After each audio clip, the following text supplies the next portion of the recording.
Matatoda.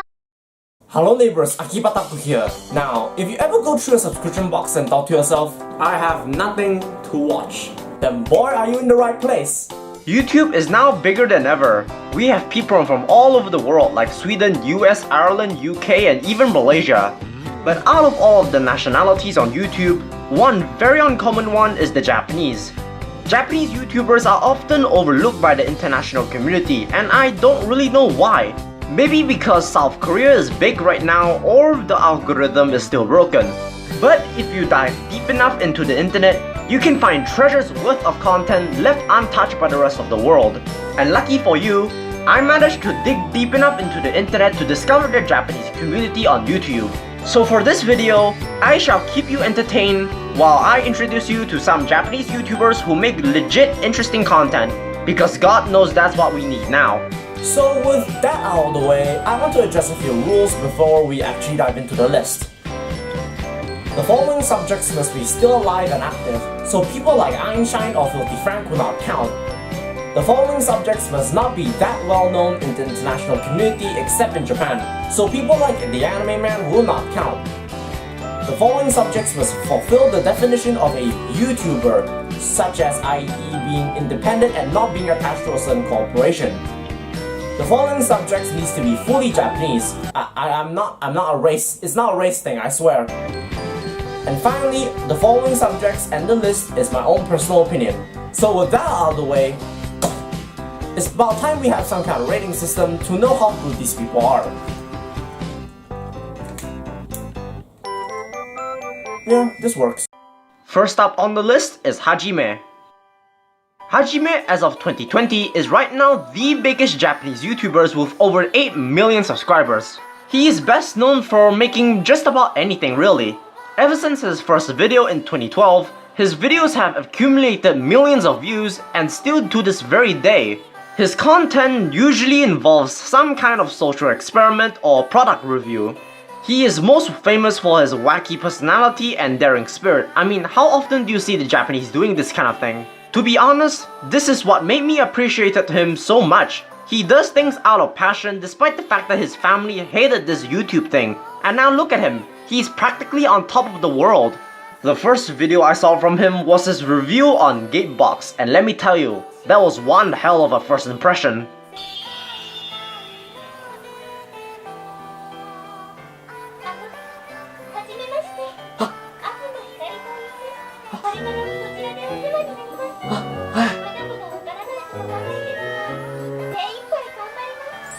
His most popular video is eating the world's largest gummy worm, with over 131 million views, which is actually the second largest video about that.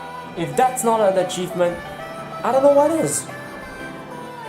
Other famous videos by him is his unboxing of the Cerebral Dominator, 半押しにしてみましょう。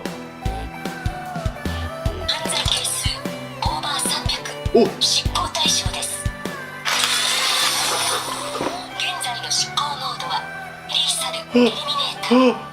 慎重に照準を当て対象を排除してください。 the Slime Bath,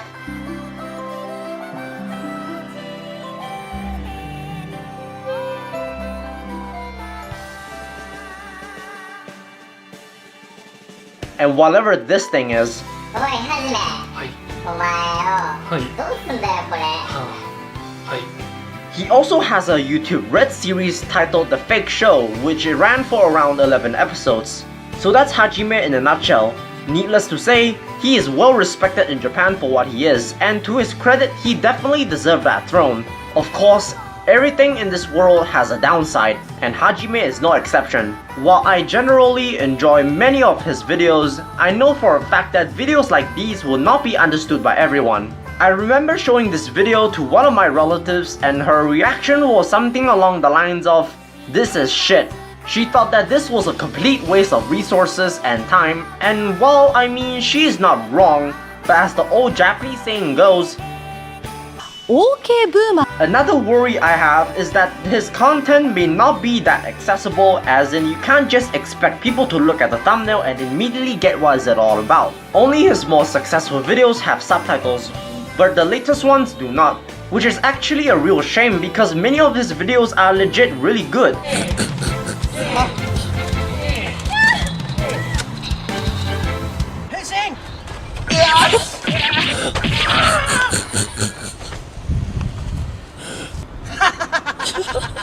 And my last complaint is that he works under a corporation named UUUM. Yume, Yamete. UUUM, or however the hell you pronounce it, is a Japanese company focused on helping Japanese YouTubers financially. While this is not a real problem per se, it's kinda hard to call him a full-fledged independent YouTuber when he has a good source of income from a corporation for every video. But despite his flaws, I will give him a 8 out of 10. Next up on the list is Kasamura Tota. Tota is a relatively small musical artist on YouTube with around 100k subscribers. He dominantly uses Vocaloids for his music and they sound amazing. While we don't really know much about the creator, we will most definitely know about his creations. Most of his music usually involves a piano, a vocalist, and sometimes a really well done illustration.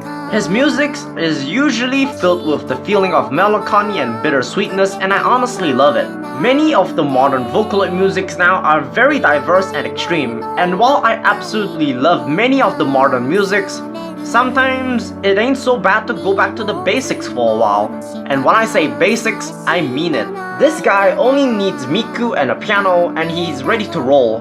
His most popular song, which is the first song I heard from him, is a song titled Until I Throw Away My Dreams and Become an Adult, featuring Miku.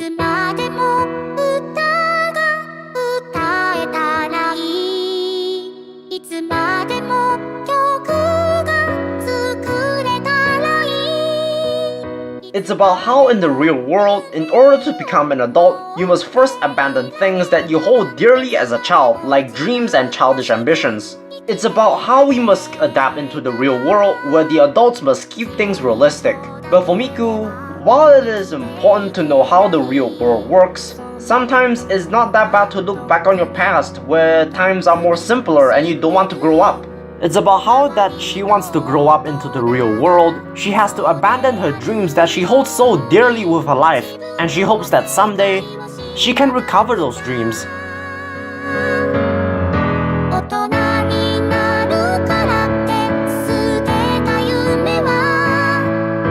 With a song that has a simple yet emotional piano performance, combined with a meaningful yet powerful lyrics and having a beautiful background image, this music video alone speaks volumes for me, for how real it feels. To me, this is what makes Tota's work so special. He uses fictional voices to reflect real ones.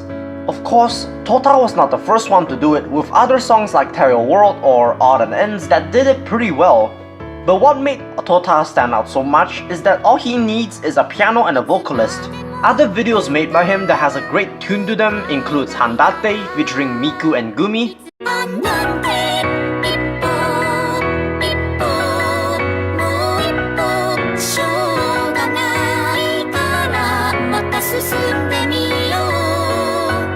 Vertical Fall featuring Kagamine, Rin and Len,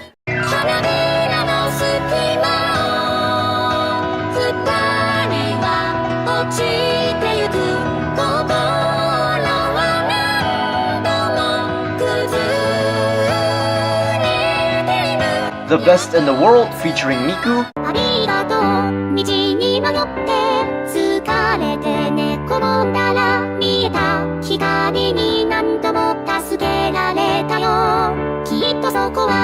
Pride featuring the main 6 Vocaloids,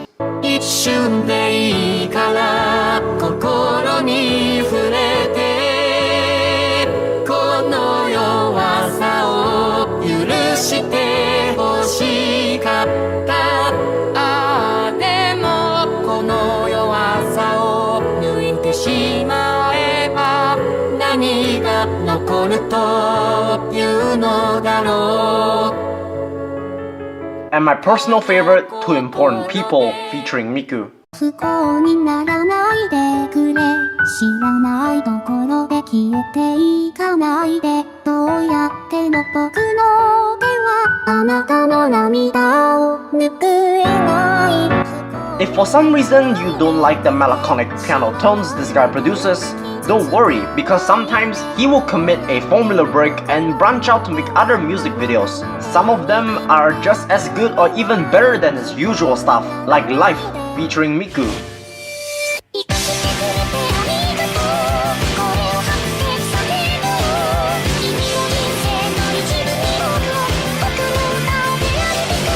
If you are the type who is tired of seeing well-known Vocaloid artists take all the cake and want to support local talent, then this guy, my friend, can lead the revolution.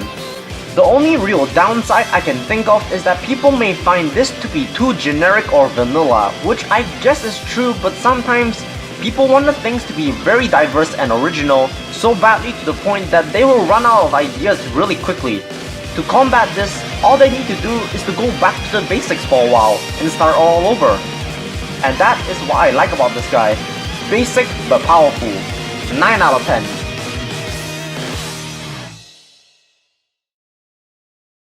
But if for some reason this emotional stuff is not for you and you want something more serious, then that Japanese guy Yuta is your go-to destination.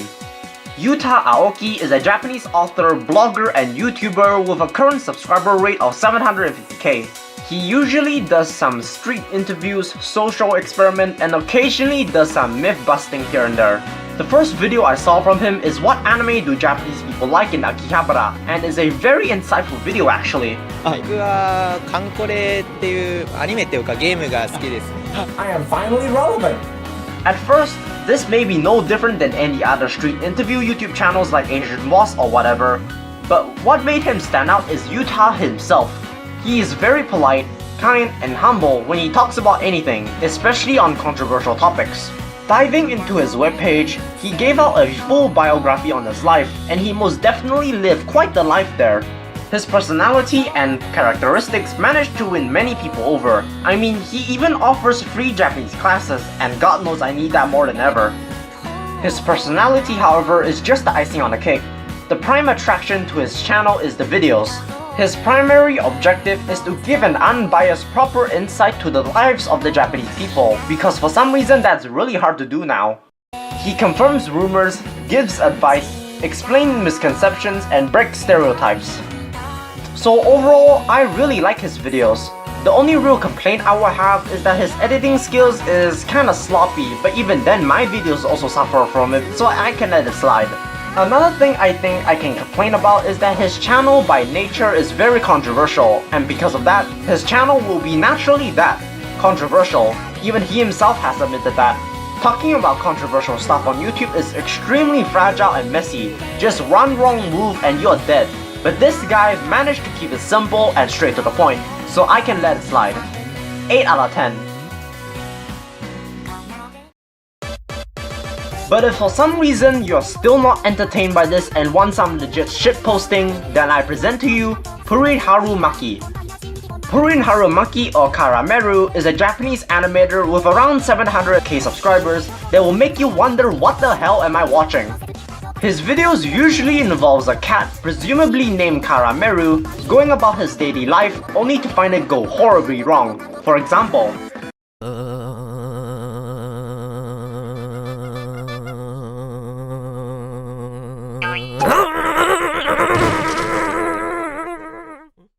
that is pretty much his content. It is just a cat doing some stupid shtick for less than a minute.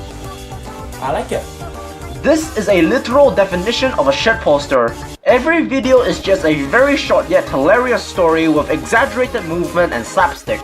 A combination of both randomness and madness. You will not be bored with this.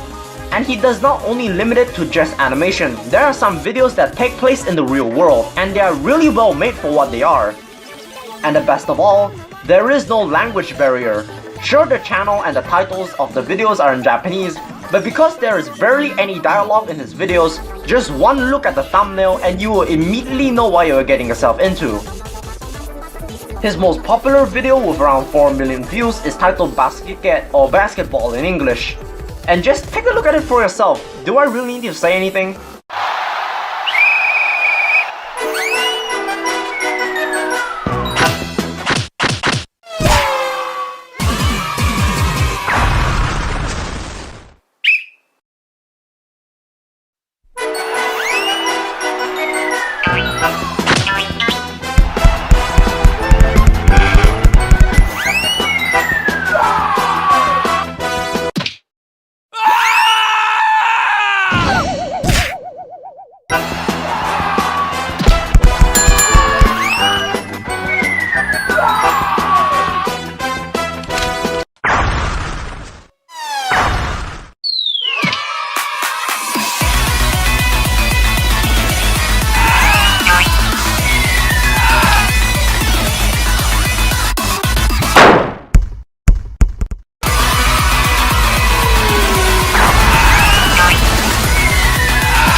But shitposting animation is not the only thing he is capable of. He has a hidden talent of singing, and because of that, he will occasionally make music videos.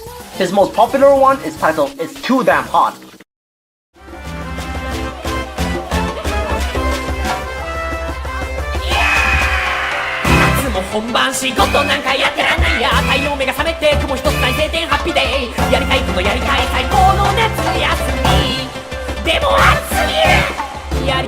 He will also sometimes appear in real life to collaborate with other creators.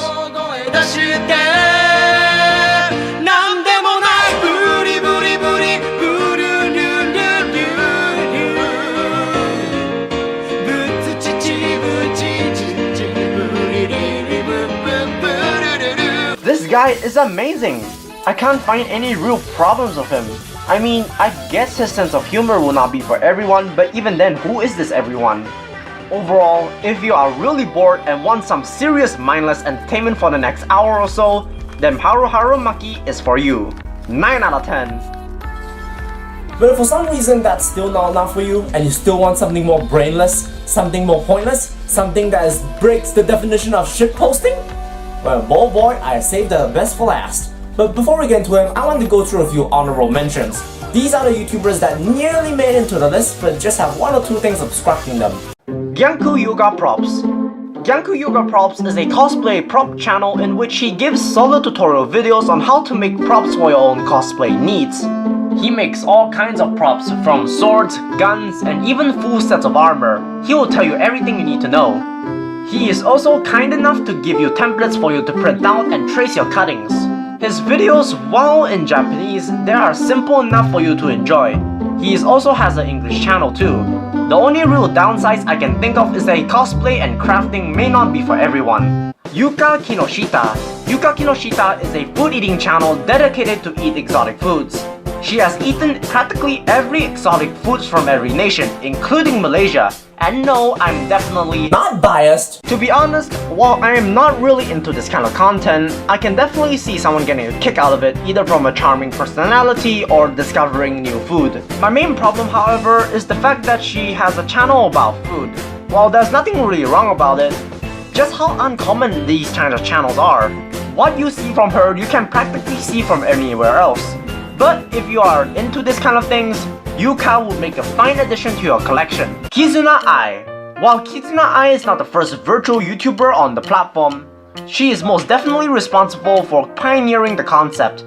She exploded in popularity in late 2016, and from the beginning, things were pretty promising. Her content was engaging, her personality was charming, and she looked like she had a strong future ahead of her. When I first discovered her, I thought to myself, this is it. This is the start of a new chapter in YouTube history, the beginning of virtual YouTubers. However, as her popularity began to grow more and more, problems began to show up. First of all, she feels really corporate. Opening up her channel, it looks less like a content creator and more of a professional idol. Because she is not technically real, corporations can use her however they want. I mean, she even have a UFO catcher. Since when does your average YouTuber has a claw machine?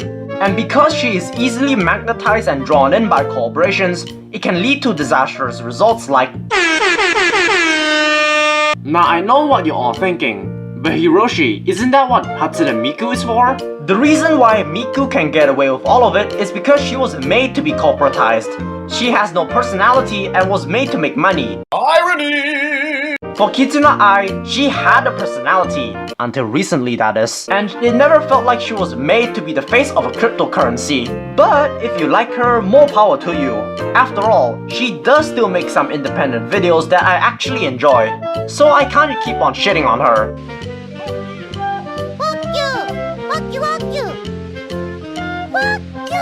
Speaking of which, Hatsune Miku. Yes, she has a YouTube channel, believe it or not. I don't blame you if you never heard of it or even remember it honestly, because her channel has not really been innovative lately. I only wanted to mention this channel not because of what it is now, but rather on what it was before. When I first became an otaku all those years ago, I spent so many time on this channel because of how insightful it is. They did not just post some music videos, but also so many other cool stuff. A lot of their notable videos from the past, including the interview with the man responsible for creating the first ever Hatsune Miku song, Eiji Hirasawa, giving a private tour on restricted areas like the Good Smile Company headquarters, and even the odd occasion of having an arts and craft like a Amiguru Mimiku. How cool is that? Back then, this is what the channel was for, giving out amazing content. I mean, they post shit like this.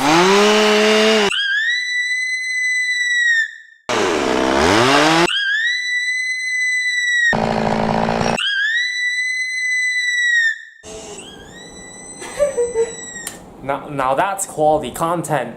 The two videos I always love watching is them making the Miku statue, which I actually witnessed in real life. Is actually pretty nice. And the now defunct Lego Miku project. The video itself was so satisfying to watch, I can just rewatch it over 100 times. It was actually submitted as a Lego Ideas project and it hardly did anything. Come on guys, how hard is it? Yeah, when I realized that the project failed, I was so angry I made my own Miku model.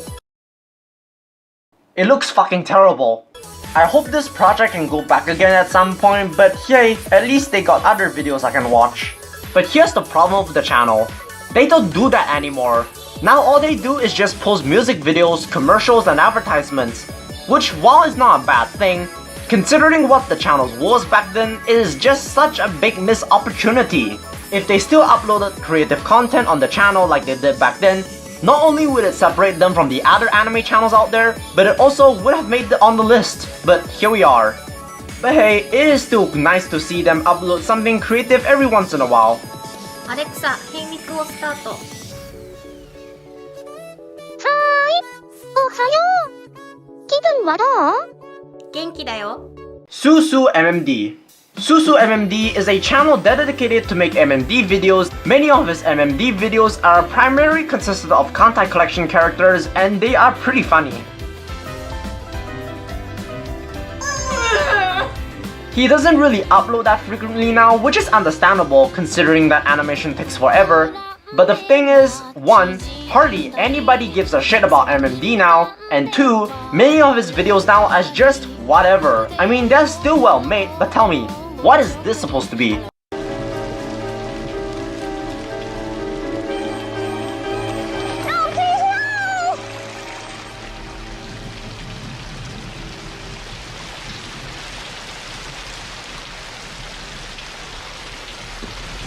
Hi, Georgie.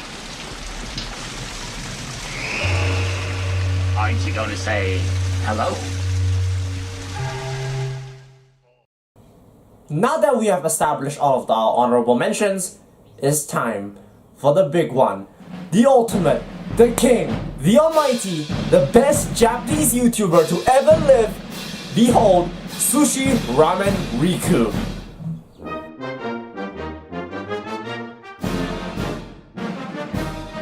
Sushi Ramen Riku is, while not the most subscribed Japanese YouTuber with less than 5 million subs, he is still very much famous in Japan. He is most famous for doing simple tasks in complicated ways, like peeling a mandarin orange with an air blast. This guy is a genius. His mind is practically filled with creative ideas, and his body is indestructible. Like seriously, this guy has been through so many pain, and he is still somehow alive.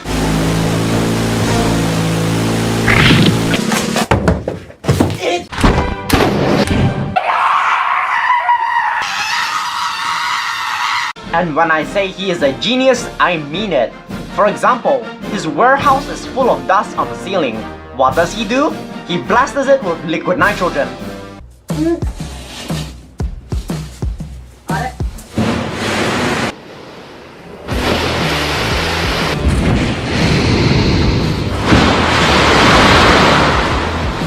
He wants an easy home run.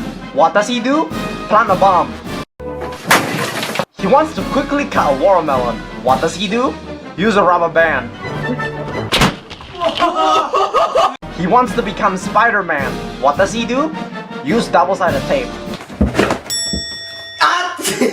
I can go on and on about him. Hell, sometimes he becomes the Japanese Mythbuster. Like, will you survive a giant jelly? Or can an umbrella save you from death?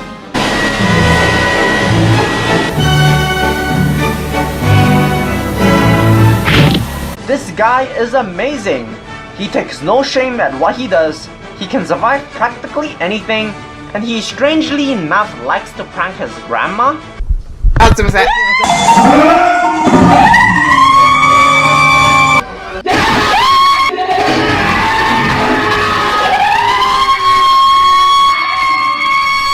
And another thing good about him is his personality. His personality is so charismatic, you can't help but feel bad about him when things go wrong.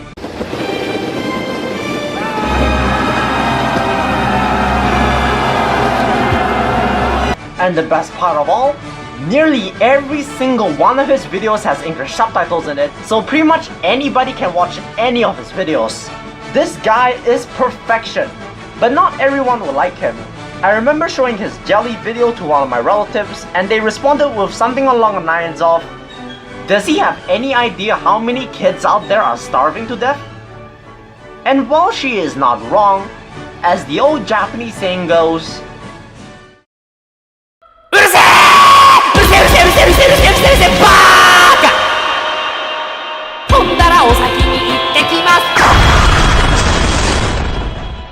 "10 sushis out of a ramen." So these are some Japanese YouTubers in a nutshell. Of course, there are some other Japanese YouTubers out there that I could have talked about, but these are the ones that spoke to me the most. Of course, I don't expect everyone to like these YouTubers. After all, they are not that common for a reason. But to me, the least you could do is to check out their channels and tell me your opinions about them. But until then, if you excuse me, I'm gonna turn this into a food eating channel now.